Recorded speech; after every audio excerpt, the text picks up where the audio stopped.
কোরআনুল কারীমের মধ্যে আছে, আল্লাহ তাআলা বলেন, বান্দা বলবে আল্লাহ আমার মেউত দিয়া দেন, আমি পারতেছি না, আমি এমন আযাব সইতে পারি না। আল্লাহ বলবে বান্দা তুমি জানো না, লা ইউকদা আলাইহিম ফায়ামুতু, এখানে তো মৃত্যুর কোনো ফয়সালা নাই। বান্দা বলবে আল্লাহ তাইলে আমার আযাবটা একটু হালকা করে দেন, আমারে মাসে একদিন বিরতি দেন, আমারে 24 ঘন্টার মধ্যে 10টা মিনিট একটু জিরাইতে দেন, আমি যে আর পারছি না এই আগুনে। আল্লাহ বলেন না বান্দা, ওয়ালা ইউখাফফাফু মিন আযাবিহা, না বান্দা 1 সেকেন্ডের জন্য এই আযাব হালকা করা হবে না। জাহান্নামী বলবে আল্লাহ তাইলে আমারে দুনিয়া দেন, আমার কুদ্দু যাইতে দেন আমার দুনিয়ায়, আমি এবারে গেলে নেক আমল করব। আল্লাহ বলবেন না বান্দা, না না, ফেরত যাওয়া হবে না, ফেরত যাওয়া যাবে না। ওয়ানাদাউ ইয়া মালিকু লিয়াকদি আলাইনা রাব্বুক, কোরআনুল কারীমের মধ্যে আছে জাহান্নামী আল্লাহর কাছে বলতে বলতে, নিজে আল্লাহর কাছে চাইতে চাইতে যখন হতাশ হয়ে যাবে, এবার আল্লাহকে নিজে না বলে জাহান্নামী এবার জাহান্নামের ফেরেশতাকে ডাক দিবে।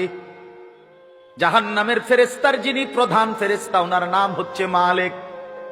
এই মালিক ফেরেশতাকে জাহান্নামী ডাক দিয়ে বলবে, ইয়া মালিক, হে ফেরেশতা মালিক, আমি তো আল্লাহর সামনে বুঝাইয়া পারলাম না, তুমি একটু বলো না তোমার আল্লাহকে, তোমার খোদাকে তুমি একটু বলো না, আল্লাহ যেন আমারে মৃত্যু দিয়া জীবনের তরে শেষ করে দেয়, আমারে এই দুঃখে দুঃখে আযাব, আমারে তিল তিল করে এই আযাব আমি যা আর পারছি না।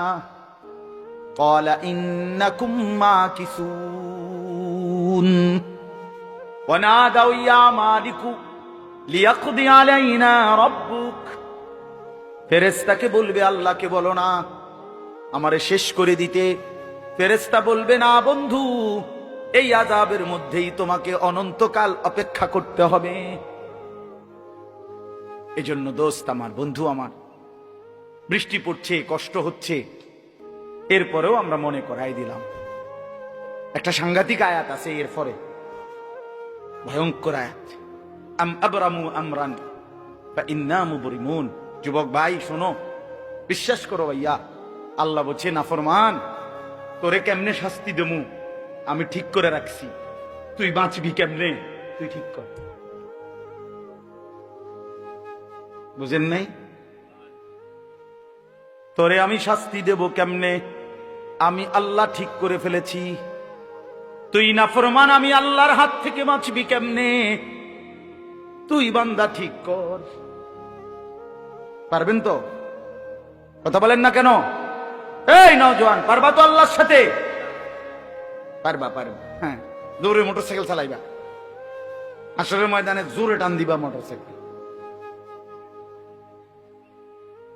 আল্লাহ আমাদেরকে মাফ করে দেন। আমার ভাই চেহারা দেখলে বোঝা যায় ভাইয়া আমি সাফ সাফ কথায় বিশ্বাসী। এই নওজোয়ান, এতগুলো ছেলে দেখলে বুঝাই যায় নামাজ পড়ছো না অনেকেই, অধিকাংশ চেহারাই প্রমাণ করে ভাইয়া কেন জিন্দেগি নষ্ট করে দিচ্ছ, কেন জীবন শেষ করে দিলা।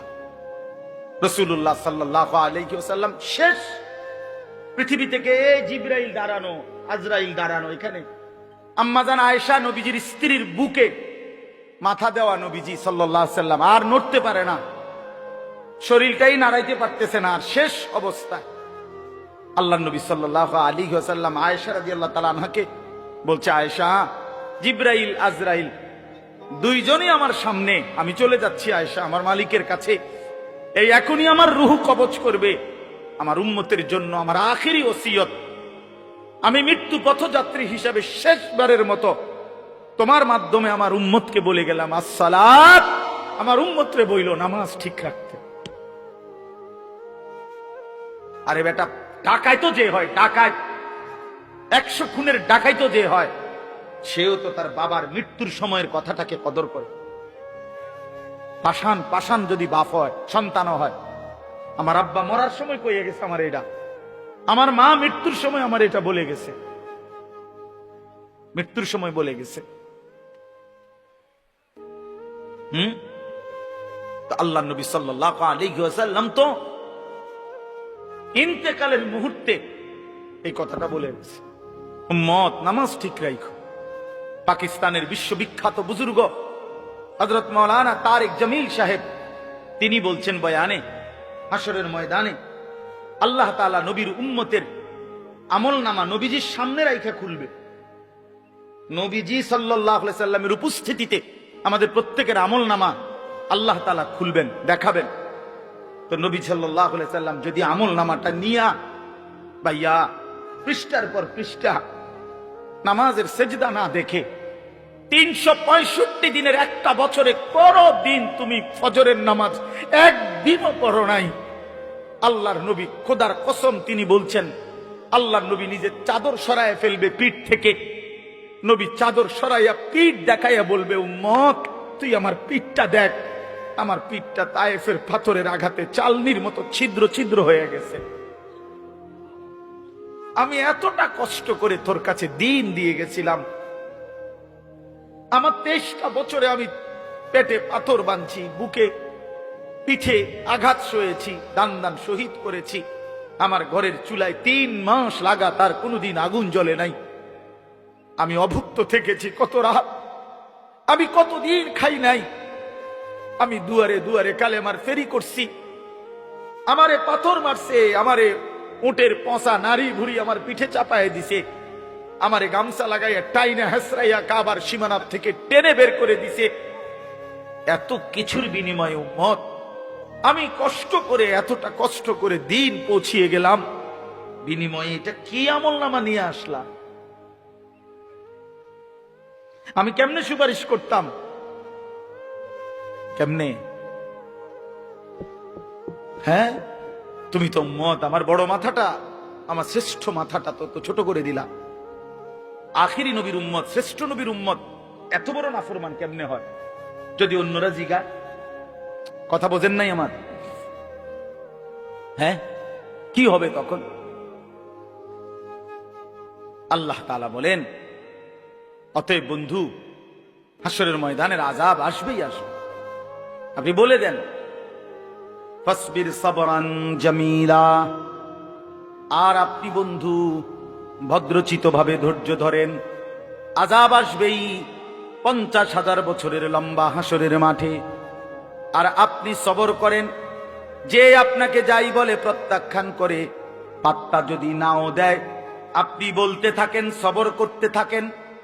ইন্নাহুম ইয়ারাউনাহু বাঈদা, আল্লাহ বলেন আমার নাফরমান বান্দারা মনে করে আমার আযাব অনেক দূরে, ওয়া নারাহু কারীবা, আমি আল্লাহ তো দেখছি একদম কাছে।